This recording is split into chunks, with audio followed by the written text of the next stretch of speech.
여러분들하고 오늘 에베소서 1장 말씀을 가지고 나눌 텐데요. 여러분 혹시 성도라는 의미에 대해서 한번 생각해 보신 적 있습니까? 성도가 과연 무엇일까?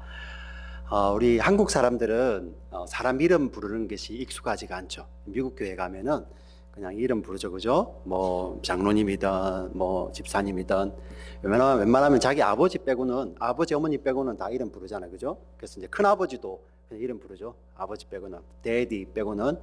뭐 우리 영어에 큰 아버지가 있나요? 빅데디인가요? 아니죠. 예? 없는 것 같아요. 그냥 이름 막 부르는 거잖아요. 예, 막 부르기 때문에 별로 뭐 그런 게 없어요. 그런데 이제 한국 교회 가면은 우리 웬만하면 이름 안 부르잖아요. 뭐 사람 이름 부르는 것보다는 이렇게 뭐 집사님 뭐 이렇게 다 부르고요. 이제 그거가 없으면은 이제 성도님 이렇게 부르잖아요. 그래서 이게 성도란 말이 그런 게 쓰이는 게 아닌데도 한국 교회에서 이상하게 되었어요. 그래서 제가 예전에 새가족 사역을 할 때도 처음 오시는 분들에 대해서 제가 굉장히 고민이 초칭을 잘해야 되거든요. 딱 부르다가 집사님 부르는데 흐뭇하시면 그대로 불러야 되고요. 좀 이러시면은 장로님이셨군요. 이렇게 바로 바꿔야 됩니다. 예, 여자분은 권사님이든지. 네. 그런데 또 우리 뭐 성도님이라 불렀다 이러면은 저 집사님 재직입니다 이렇게 하시는데 참 어려웠어요. 그런데 우리 그 성도라는 것의 정체를 우리가 잘 몰라서 그런 건가요? 우리가 천국을 갈 때 여러분이 제가 목사로 가는 거 아니고요. 우리 장로, 안수집사, 권사 이렇게 가는 거 아니고요. 하나님은 저와 여러분을 성도로 거룩한 무리들로 이렇게 불러오시는 거예요. 불러올리시는 거예요.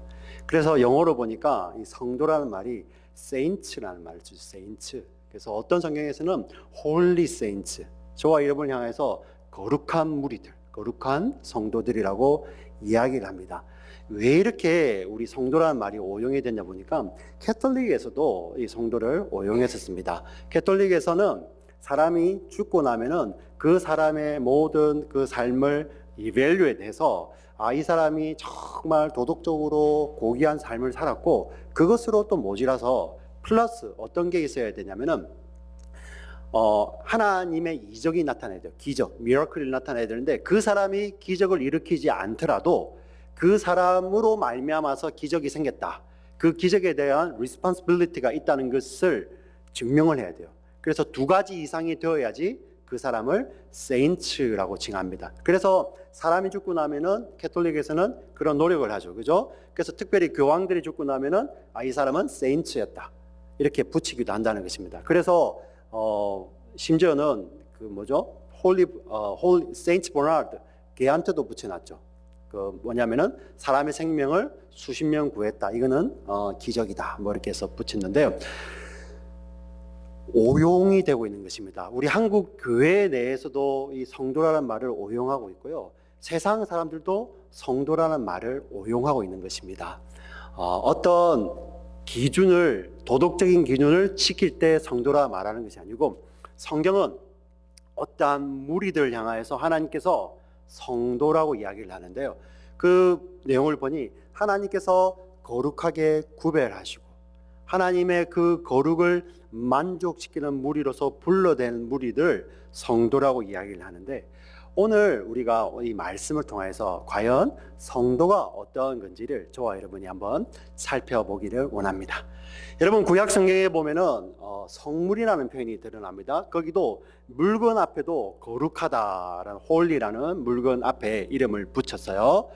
신약에는 이제 그런 개념이 존재하지 않습니다. 왜냐하면은 모든 것들이 예수 그리스도를 예표하고 상징했던 것들이기 때문에 그렇습니다. 근데 여러분 보시면은 구약의 성전에 쓰이던 그런 기물 가운데 거룩함을 위해서, 구별됨을 위해서 하나님께서 명령하시는 것이 우리의 상식하고는 다릅니다. 금으로 만든 그릇이, 금을 입힌 그릇이 있는데 우리가 상식적으로 그 그릇을 깨끗하게 하기 위해서는 어떻게 해야 됩니까? 아주 깨끗한 수건을, 한 번도 사용하지 않은 수건을 가져다가 1000번이고 10,000번이고 닦아라. 우리가 생각하는 그런 깨끗함이 아닙니까? 네. 어떤 기물을 있으면 그것을 갈고 닦아야 된다. 그렇게 거룩하게 해라. 그렇게 하나님께서는 명령하지 아니하시고 거기다가 어떻게 이야기하시냐면은 피를 부어라. 그렇게 해야지 거룩해진다 이야기를 합니다. 여러분 한번 생각을 해보세요. 이런 컵이 있습니다. 이 컵에다가 깨끗하기 위해서는 한 번도 쓰지 않는 이런 페이퍼 타올이나 티슈 같은 거로 닦아야지. 여기다가 피를 뿌려 놓으면 이게 컵이 깨끗해지겠습니까? 근데 하나님께서 저와 여러분에게 말씀하시는 이런 거룩의 기준은 세상이 말하는 이런 거룩의 기준하고 다르다는 것입니다. 여러분들이 삶 속에서 열심히 살아라, 열심히 노력해라, 자, 그것을 가지고 온나? 한 번도 성경이 그렇게 말씀하지 않았다는 것입니다. 뭔가 구약에서도 예표하고 있었듯이 어떻게 보면은 그 기물에다가 피가 뿌려지면은 우리의 오감으로는 더러움이죠. 빨리 씻어내야 되는데 하나님은 그것을 거룩함이라고 표현을 합니다. 왜냐하면 그 짐승의 피 자체의 효력이 있는 것이 아니라 그 짐승의 표가 오직 유일하게 한 가지를 예표하고 있었기 때문에 하나님은 그것을 볼 때 거룩하다고 이야기를 하신 것이죠. 바로 무엇입니까? 예수 그리스도의 피를 예표하신 것입니다. 바로 성도들 향해서도 마찬가지입니다. 저와 여러분을 향해서 여러분들의 아름다움이나 여러분들이 지금 이 땅에서 갈고 있는 외적 미모나 여러분들의 노력이나 행위를 가지고 하나님께서는 보시는 것이 아니라 피가 있냐 없냐로 저와 여러분을 거룩하다, 거룩하지 않다로 하나님께서는 구별하고 계시는 것입니다. 다시 한번 제가 설명을 드려보겠습니다. 우리는 어떻게 천국을 가게 됩니까? 천국에 가게 되면 하나님과 영원히 살게 되거든요. 하나님은 거룩하신 분이십니다. 그분에게는 죄가 도무지 없어요. 성경에 보면 죄가 조금도 없으시고 죄를 용납하실 수가 없습니다. 왜냐하면 여러분 한번 생각해 보세요. 햇볕이 있습니다.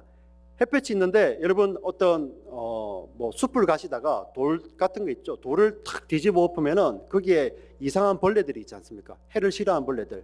그들은 해가 나오면은 도망을 가죠. 여러분 우리가 이불을 말리든지 할 때도 보면은 세균이 있지만은 해는 생명을 주기도 하지만은 그런 해충들은 해 때문에 죽게 되는 것입니다. 심지어 창조물인 해도 그렇습니다. 그런데 완전 거룩되신 그 하나님 앞에 저와 여러분이 완전히 드러났을 때 여러분 여기 앞에서 예수님 없이 누가 마음으로 한번 고백해 보세요. 나는 하나님 앞에 의롭습니다, 의인입니다 하실 분 있습니까?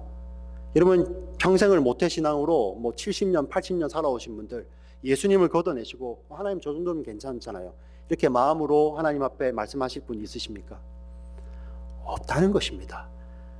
여러분들이 아무리 깨끗한 티슈로 그 물건을 닦아도 거기에 피가 뿌려지지 않으면 그것은 성물이 아니듯이 저와 여러분이 아무리 이 땅에서 무엇인가를 드러낸다 할지라도 여러분에게 저에게 그리스도의 피가 뿌려지지 않으면 거룩함이 아닌 것이죠.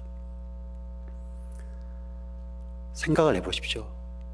어떻게 우리가 이 땅에서 맺어내는 이러한 우리 스스로 맺는 것 가지고 하나님 앞에 이것 가지고 천국에 넣어주세요, 말 못한다는 것입니다.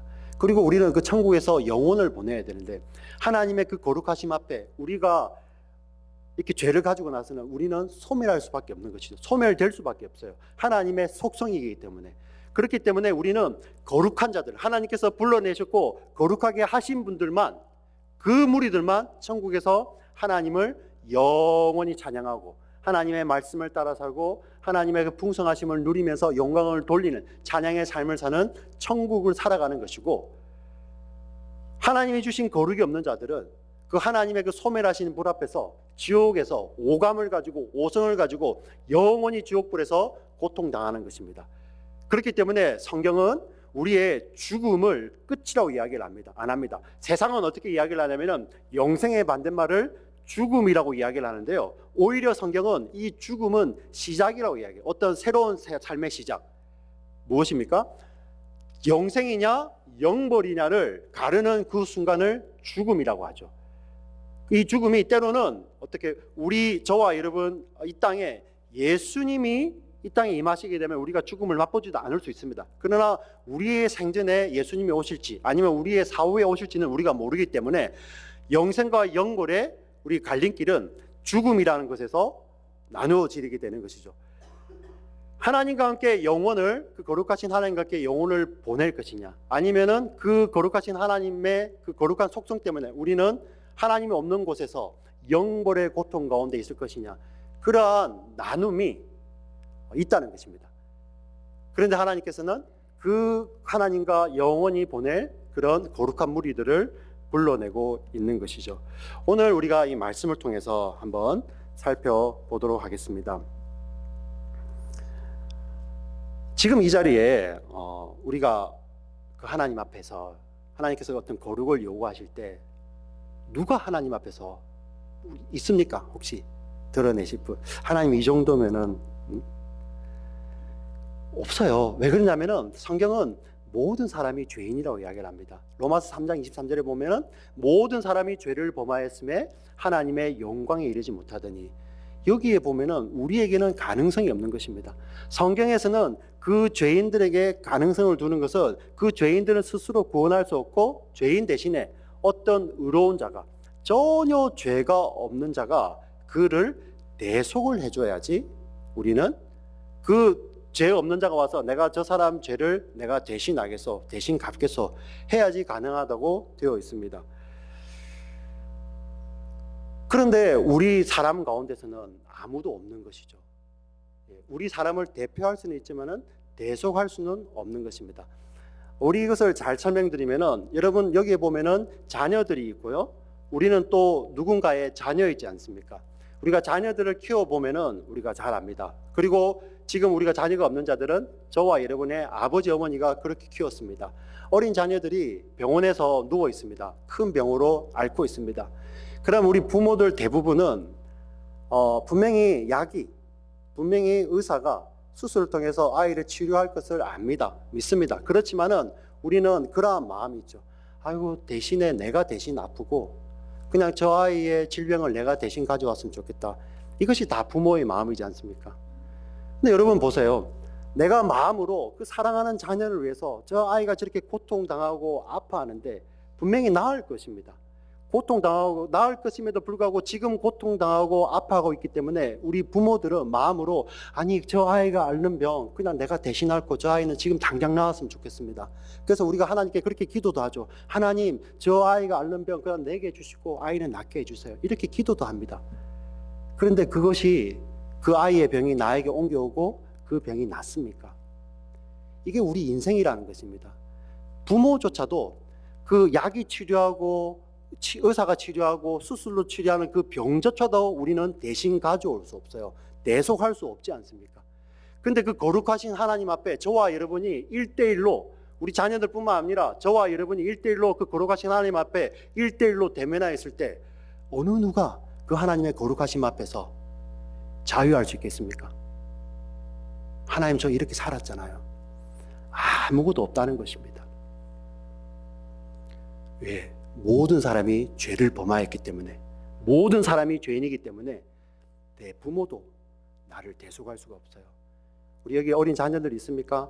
혹시 실망스러울지 모르겠지만 여러분의 부모도 여러분의 영생을 대신해서 살아줄 수가 없는 것이고, 혹시 여기에 자기 아내만 믿고 있는 분 계십니까? 우리 한국 남편도 우스개로 하죠, 그죠? 천국 갔을 때 내 신실한 우리 아내 기억하지 않습니까? 제가 그 남편입니다.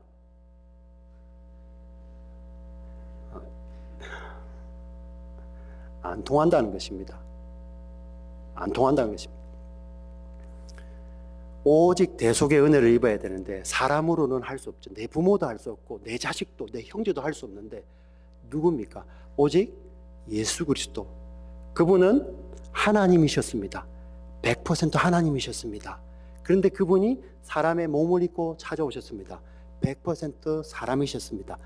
100% 사람이셨기 때문에 저와 여러분을 대표하실 수 있습니다. 사람이시기 때문에. 그분이 99% 사람이고 1% 하나님이셨으면 대표할 수 없어요. 왜? 사람이 1%가 아니기 때문에. 100% 사람의 몸을 입고 오셔서 사람이셨기 때문에 저와 여러분을 대신 대표할 수 있었습니다. 그런데 그분은 100% 하나님이셨기 때문에 하나님의 그 완전한 거룩과 공의를 만족시킬 수 있으셨죠. 그래서 그분은 저와 여러분을 대속하실 수 있다는 것입니다. 오직 이 예수님만이 저와 여러분을 대표하고 대속하여서 그 하나님 앞에 대신 갚을 수 있는 것이죠. 그런데 이 모든 이 놀라운 이 구원 계획을 하나님께서 이 땅에 여러분들이 노력하다가 아니면 사람들이 살다가 하다 해도 안 되니까 이제 예수야 네가 십자가를 지어야겠다 이렇게 하신 것이 아니고요. 오늘 에베소서 1장의 말씀을 보니까 이 천지 만물이 만들어지기 전에, 시간이 창조되기 전에, 창세전에 그 성삼위 하나님께서 저와 여러분의 구원을 계획하시고 예정하시고 지금도 경륜하고 계신다는 것입니다. 지금도 붙들고 계신다는 것입니다. 성삼위 하나님께서 계획하셨습니다. 오늘 4절의 말씀을 보니까 곧 창세전에 그리스도 안에서 우리를 택하사 우리로 사랑 안에서 그 앞에 거룩하고 흠이 없게 하시려고, 이것은 성부 하나님께서 저와 여러분을 창세전에, 시간이 만들어지기 전에, 영원 시간, 영원 가운데서, 어떤 시간의 제약이 아니라 영원 가운데서 저와 여러분을 그리스도로 말미암아, 그리스도 예수 안에서 저와 여러분을 선택하시고 예정하셨습니다. 무엇을 위하여? 저와 여러분을 그 거룩한 자로 부르시기 위해서, 성도로 부르시기 위해서. 지금 하시는 것이 아니라 저희들이 태어나기도 전에, 저희들이 어머니 뱃속에 있기 전에, 대한민국이 생기기도 전에 하나님께서, 미국이 생기기도 전에, 창세전에 하나님께서 이 일을 예정하셨다는 것입니다. 이것이 4절 말씀이고요. 그런데 이 예정하신 이 계획을 예수님께서 이 땅에 오셔서 십자가로 말미암아 다 이루어내셨다는 것입니다. 그것이 오늘 읽지는 않았지만은 에베소서 1장 7절에 나와 있는 본문입니다. 제가 읽어드리겠습니다. 우리 같이 한번 읽어볼까요? 시작. 우리는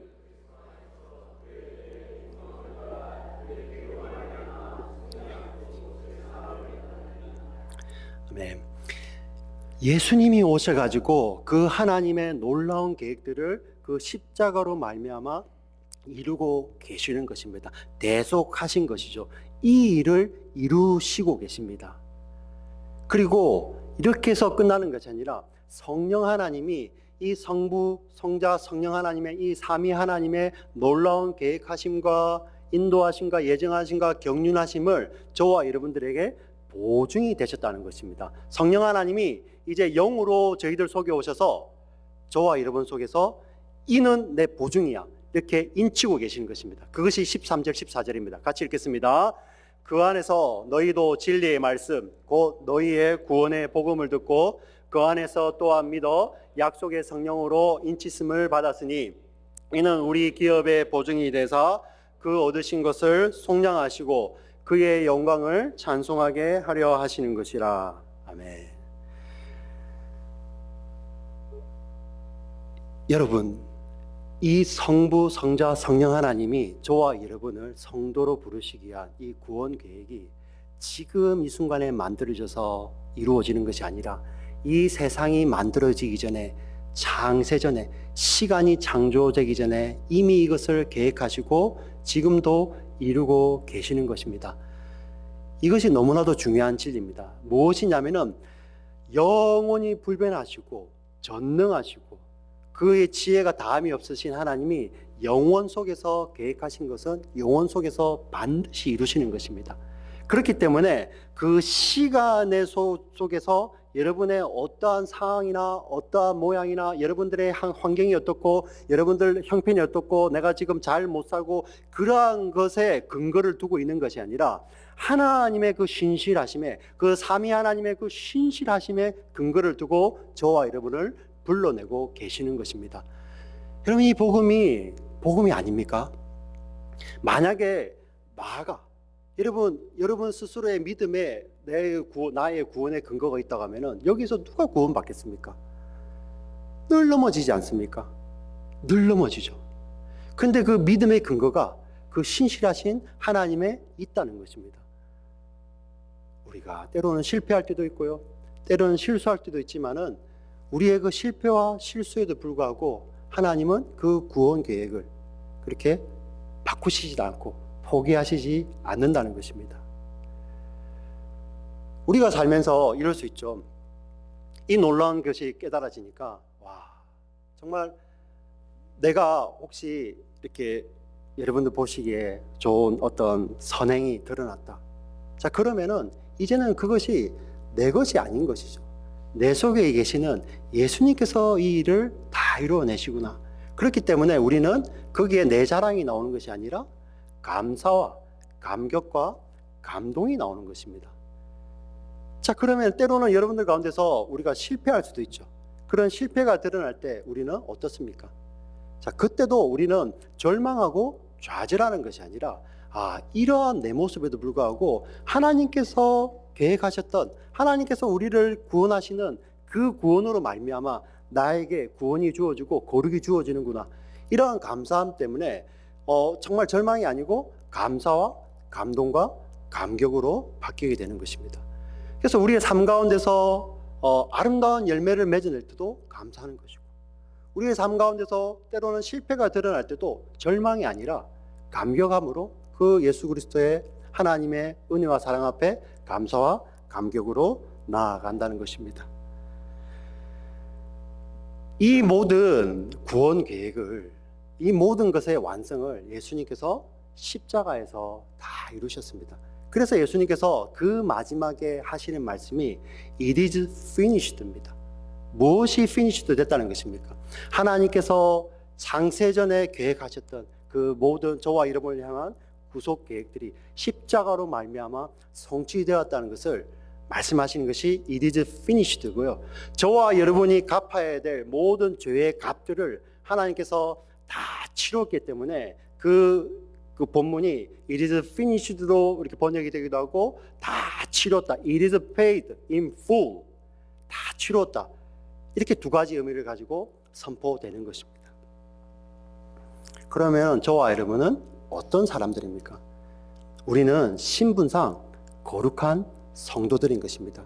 그냥 반쯤 성도들이 아니고요, 저와 여러분의 어떤 환경에 상관없이 저와 여러분은 100% 거룩한 성도들입니다.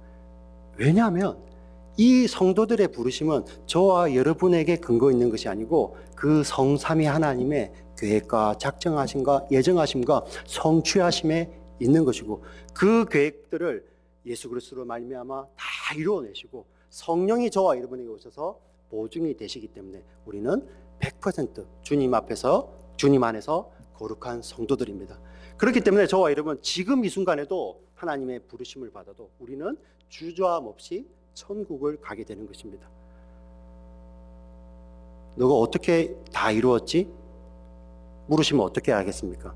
물론 이렇게 예수 하나님께서 물으실지 모르겠지만은, 만약에 이렇게 물으시면 대답을 할 거면 여러분 어떻게 해야 되겠습니까? 내가 이렇게 정해놓은 의는 너가 어떻게 다 이루었지? 여러분 어떻게 대답을 해야 됩니까? 예, 저는 예수님 안에서 다 이루었습니다. 너의 죄값들은 다 어떻게 지불되었지? 예, 예수님이 저를 대신하여 다 지불하였습니다. 이렇게 대답하는 것이 성도의 대답인 것입니다. 아멘. 예. 하나님이 이렇게 저와 여러분을 성도들이라고 불러내시고, 그리고 오늘 1절에 보니까 이 성도들을 그리스도 안에서 신실한 자들이라고 또 하나님은 이야기를 하십니다. 신실하다는 것이 여러분 어떤 것인가요? 신실하다는 것이 믿음이 좋다는 것이죠. 자, 신실하다는 것이 믿음이 좋다는 것인데, 우리가 어떤 것을 믿습니까? 성도들이 곧 예수 안에서 신실한 자들인데 무엇을 믿는 것이죠? 바로 제가 오늘 에베소서 1장을 통해서 설명드린 것처럼 이 하나님에 대해서, 이 하나님이 반드시 이 일을 행하실 것, 하나님에 대해서 믿고 하나님이 저와 여러분을 위해서 이 모든 일을 다 이루신 것을 믿는 것을 신실함이라고 이야기를 합니다. 예수를 믿는다는 것이 단순히 윤리적으로 뛰어나다, 윤리적 기준으로 높다는 것만을 의미하는 것이 아닙니다. 우리는 세상의 그런 윤리의 기준들을 무시하고 사는 자들이 아니에요. 그러면 우리가 잘못 이해하면은 우리가 구원받았기 때문에 무율법으로 그냥 아무것도 없이 그냥 무시 때리고 살아도 우리는 다 구원받냐? 자, 그런 말이 아닙니다. 우리는 그 기준을 넘어서서 초월해서 사는 것이죠. 그래서 사도 바울이 율법 대신에 그리스도의 율법이라는 표현을 쓰는 것입니다. 단순히 그 율법, 그 도덕과 윤리를 지키기 때문에 선한 사람이 되는 것이 아니라 내 속에 들어와 계시는 예수 그리스도로 말미암아 예수의 그 풍성한 열매들을 맺어내기 때문에 우리는 그 세상의 기준을 초월해서 그러한 열매를 맺어내는 것입니다. 여러분, 만약에 우리가 세상에 말하는 그런 윤리와 도덕으로 설명을 한다면은 지금 여기에 계신 분들보다도 세상의 종교들 가운데서 수행을 많이 하는 종교들이 있습니다. 그 종교들은 보면은 정말로 어떤 깨끗하게 삽니다. 뭐 음식도 다 가려 먹고, 심지어 어떤 사람들은 수십 년 동안 사람을 만나지도 않고 어떤 곳에 박혀서 벽만 보고 살기도 합니다. 자, 그 수행으로 만약에 여러분 의를 이룬다면은 여기서 누가 우리 천국을 가겠습니까?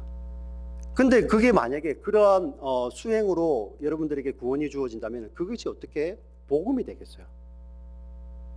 그거는 짐이죠, 짐. 네. 자, 성도란 그러한 기준으로 사는 것이 아니라 우리가 이 땅에서 삶을 살아가고 이 땅에서 발을 디디고 살지만은 우리는 이 땅의 기준으로 사는 것이 아니라 그리스도의 기준으로 살아가는 것입니다. 우리는 이 땅에서 살고 있지만은 우리의 신분은 그리스도 안에서 사는 자들이라는 것입니다. 그렇기 때문에 우리는 세상의 기준으로 살지 않는 것이죠. 세상에서는 자기의 유익을 위해서 남의 유익도 과감하게 해칠 수 있어야 됩니다. 공생할 수는 있지만은 내 것을 포기해서 남을 높이지는 않지 않습니까? 그것이 바로 세상이죠. 그러나 우리가 이제는 세상에 살고 있지만은 그리스도 안에서 우리가 속하여 있고 그리스도 안에 우리가 사는 성도들이기 때문에 세상의 기준이 아니라 그리스도의 기준으로 살아내게 되는 것입니다. 그전에는 나의 유익을 위해서 속이기도 하고 남에게 손해도 끼치는 자들이 이제는 내가 예수님을 위해서 이제는 내가 손해봐야 되는데 이 일이 예수를 위해서 내가 손해보는 일이라면 과감하게 기꺼이 웰컴, 내가 손해보고 산다는 것입니다. 그전에는 나만을 위해서 살던 자들이 이제는 나를 위해서 그 십자가에 찢으신 예수를 위해 사는 것이죠. 그래서 우리가 지난주에 고백한 것처럼 내가 그리스도와 함께 십자가에 못 박혔나니 그런즉 이제는 내가 사는 것이 아니요 그리스도께서 사는 것이라. 이제 내가 육체 가운데 사는 것은 나를 사랑하사 나를 위하여 자기 자신을 버리신 하나님의 아들을 믿는 믿음 안에서 사는 것이라. 아멘. 아멘. 이렇게 고백하고 우리는 세상의 기준을 거부하는 것입니다. 그래서 때로는 내가 손해본다 할지라도 그 손해를 예수를 위한 손해라면 내가 기꺼이 받죠. 그를 통해서 예수님이 전파된다면, 예수님이 선포되고 예수님이 증거된다면 우리는 그 손해도 감내하게 되는 것입니다. 자, 이것이 우리 가운데서 그냥 억지로 뿜어져 나오는 것이 아니라 우리 속에서 내 속에 예수님이 들어오고 내가 예수 안에 거하기 때문에 우리 속에서 열매처럼 맺혀 나오는 것이고 이것을 성경은 그리스도의 향기라고 합니다. 이것을 또 성경은 그리스도의 편지라고 합니다. 편지가 무엇입니까? 어떤 글을 읽으면 그 보낸 사람은 알 수 있죠. 저와 여러분의 삶을 읽어내니까 저와 여러분이 안 보이고 그리스도가 보이는 것입니다. 그래서 그리스도의 편지라고 하는 것이죠.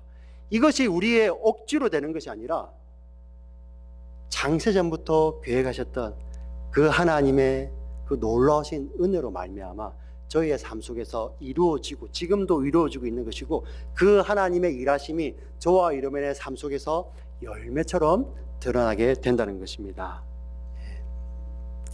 이러한 신실한 자들의 모임을 교회라고 하고요, 교회 공동체라고 합니다. 여러분, 우리가 교회가 한번 생각을 해봅시다. 저는 예수님과 연합이 되어 있습니다. 우리 앞에 계신 지휘자 집사님도 예수님과 연합이 되어 있습니다. 우리 반주자 집사님도 예수님과 연합이 되어 있습니다. 오직 예수님하고 연합이 되어 있습니다. 그러니 우리는 예수님 때문에 우리 가운데 연합이 일어나는 것입니다. 때로는 우리가 옛자가 살아있기 때문에 우리 가운데서 이렇게 옛자들이 문득문득 반응하면서 실수가 터져 나올 때도 있죠. 그러나 그것 때문에 우리가 거기서 주저앉아 있지 않고 저것은 우리가 예수 안에서 버려야 될 것이구나. 그렇기 때문에 우리가 그것에 대해서 우리가 이제는 그전에는 싫어야 하던 것들이 이제는 내가 과감하게 예수로 인해서 버려내는 것입니다. 다시 한번 반복을 드린다면은 우리 가운데서 예수와 닮은 그러한 열매들이 맺혀져 나올 때, 사랑이 맺혀져 나오고 은혜가 맺혀져 나오고 봉사가 맺혀져 나올 때 그전에는 내가 노력해서 내가 열심히 해서 살아냈던 것 같은데 이제는 보니까 내가 한 것이 아니구나. 돌이켜보니 나는 아무것도 아니었는데 예수님이 내 안에 뚫고 들어오셔서 이 일을 하고 계시는 거구나. 참 감사하다. 참 감격스럽다. 참 감동이다. 어떻게 나 같은 죄인에게 예수님이 들어오셔서 이 예수의 열매가 드러나지? 이렇게 감사와 감격과 감동이 되는 것입니다. 근데 우리 가운데서 그 예수의 열매가 드러나지 않을 때, 그때는 좌절하는 것이 아니라 이것이 나구나. 이것이 정말 나였구나. 이게 나의 실체구나. 나는 이렇게 냄새나는 죄인이구나. 나는 이거 가지고 하나님 앞에 설 수 없구나. 예수 안에 있는 것만 설 수 있구나. 그런 고백과 함께 주님, 내가 죄인입니다. 용서하여 주시옵소서. 저는 이렇게 할 줄 아는 게 죄밖에 없습니다. 그러나 주님, 저는 좌절하지 않습니다. 왜냐하면은 나에게 이 거룩함과 구원이 근거가 있는 것이 아니라 성삼위 하나님의, 그리고 이 시간 가운데서 예정한 것이 아니라 창세전에 시간이 없는 영원한 공간, 시공을 초월하는 그곳에서 하나님께서 계획하신 것이기 때문에 우리의 삶 속에서 이런 시간 가운데서 우리의 연약함이 드러난다고 해서 취소되거나 변경되는 것이 아니라는 것입니다. 뚫고 들어오셔가지고 우리의 시간 속에서, 저와 여러분의 삶 속에서 그 예수 그리스도의 열매를 우리 거룩하신 하나님께서 반드시 맺어낸다는 것입니다. 그렇기 때문에 성령이 오셨잖아요. 성령이 오셔가지고 우리 속에서 뭐 하십니까? 말할 수 없는 탄식으로 저와 여러분을 위해서 지금도 중보하고 계시잖아요. 지금도 우리 예배 드리는데 우리는 스스로 예배할 수 없지만은 성령이 오셔가지고 그 하나님 앞에 말할 수 없는 탄식으로 기도하시면서 저와 여러분을 예배의 자료를 끌고 가시고 저와 여러분을 예수 그리스도 그 보혈로만 이렇게 덮으시는 것이 바로 성령 하나님이 하시는 것입니다. 이러한 자들이, 이렇게 열매로 드러나는 믿음의 자들이 변함이 없는 것입니다. 그래서요, 우리 믿음의 조상들을 보십시오. 우리 요즘 영화도 나왔다고 그럽니다. 일본 천황 앞에서, 일본 그 순사들 앞에서 때려 죽이겠어. 그냥 한 번만 우리 천황을 신이라고 고백해. 그 말 한마디 하면 풀려 나오잖아요. 그 말 한마디 하면은 두드려 맞지 않고 나올 수 있잖아요. 근데 그 말을 못해가지고 두드려 맞아서 죽었지 않습니까? 일본 천황이 신이다. 그 말 한마디 못해가지고. 아무도 보는 사람이 없는데요. 왜? 내 속에 예수가 계시니까 열매로 드러나는 것이죠. 그렇기 때문에 그 순교도 고난도 예수 그리스도의 열매였던 것입니다. 1세기에 로마 황제도 신이다. 그 말 한마디 하면은 수천만 명이 더 살았습니다. 근데 그들은 그 말 못했죠. 왜? 모든 사람이 조롱하는데, 다 조롱하는데 유일하게 내 속에 살아계신 그 예수님만은 우리를 꼭 붙들고 계시기 때문에 그 말을 못하는 거예요. 로마 황제도 신이다. 그 말을 못하고 내 속에 계신 예수님만이 주님입니다. 그렇게 하고 그런 열매 드러내고 그들이 받는 고난도 순교도 예수 믿기 때문에 드러나는 열매로 여기고 기꺼이 받았다는 것입니다. 저와 여러분은 열매입니다. 그리스도의 열매. 예수님께서 십자가 그 해산의 고통으로 낳으신 열매입니다.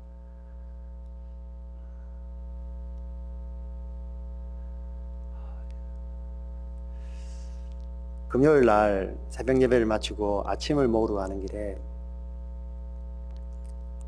찬송을 하는데 그 주사랑 우리 찬송을 했습니다. 우리 주 안에 있는 것이 너무나도, 저는 새벽에 말씀을 증거하고 가는데도 여러분은 어떠실지 모르겠지만 목회자인 저도 늘 넘어지고 생각으로 범죄하고 좌절하고, 하나님께서 다 이루어 가시는데 어제도 제가 그런 고백을 했습니다. 그것이 저의 립 서비스가 아닙니다. 하나님께서 좋은 성도님들 만나게 하셔서 하나님께서 일하고 계시는데 저는 거기에서 그냥 좋은 성도님들 만나서 이렇게 교회가 되는데 그냥 내가 하는 양 순간적으로 생각하게 되고 넘어지게 되고, 그게 바로 우리입니다. 그러다 보니까 여러분 앞에서 제가 내가 한다고 말하지 않죠. 그런데 그것이 드러나는 것이 무엇입니까? 기도가 줄어드는 것입니다. 기도가. 네. 내가 했어요, 말았다고 해서 내가 한 것이 아니고요. 여러분의 삶 속에서, 저의 삶 속에서 기도가 줄어들고 있더라고요. 그럼에도 불구하고, 저의 연약함에도 불구하고, 저와 여러분의 연약함에도 불구하고 우리를 사랑하시는 그 그리스도로 말미암아 우리가 넉넉히 이기지 않습니까?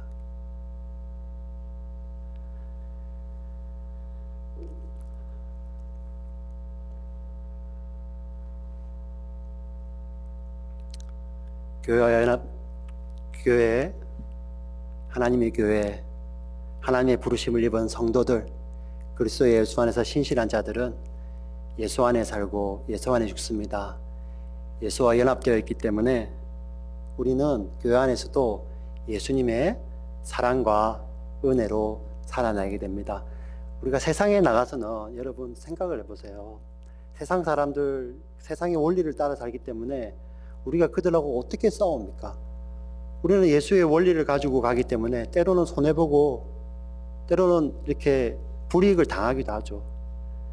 그렇지만은 우리 교회 안에서는 예수를 따라 살지 않습니까? 우리 안에서, 교회 안에서 예수의 사랑과 은혜로 말미암아 힘을 얻고, 여러분들이 세상을 향해서 파송이 될 때는 그 예수의 은혜와 사랑으로 살아가며 세상에 발을 디디고 살지만은 세상에 속한 자가 아닌 그리스도 예수 안에 산 자로 여러분들은 여기셔야 되고요. 성경의 권면이 저와 여러분을 그리스도 안에서 산 자로 여길지니라 이렇게 권면하십니다. 여러분 이 말씀에 가슴으로 마음으로 동의하시면서 아멘 하시며, 하나님 정말 그렇습니다. 내가 이 땅 가운데서 살지만은 나는 땅에 속한 자가 아니고 예수 안에 있는 자라서 주와 연합되어서 영원을 살 것이고, 주님 다시 오실 때 그 예수로 말미암아 담대히 하나님 앞에, 걸어가신 하나님 앞에 저희들 나아갈 것입니다. 이렇게 고백하시는 성도요 주 안에서 신실한 자들 되시기를 주의 이름으로 간절히 축원합니다. 아멘.